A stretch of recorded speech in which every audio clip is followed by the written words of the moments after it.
বন্ধু, আমি তো তোমাদের আমার ইউটিউব চ্যানেলে সাধারণত শর্ট ভিডিওই মানে রিল পোস্ট করি, কিন্তু আজকে আমি একটা ছোট্ট মিনি ব্লগ পোস্ট করলাম।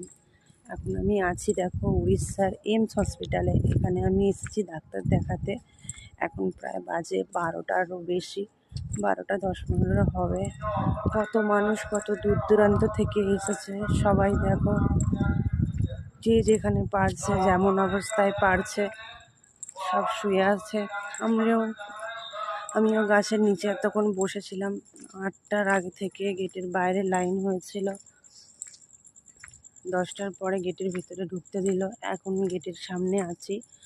সকালবেলায় কাউন্টার খুলবে, তারপরে টিকিট করতে হবে, তারপরে ডাক্তার দেখাতে হবে। ঠিক আছে, কত রকম পরিস্থিতিতে মানুষ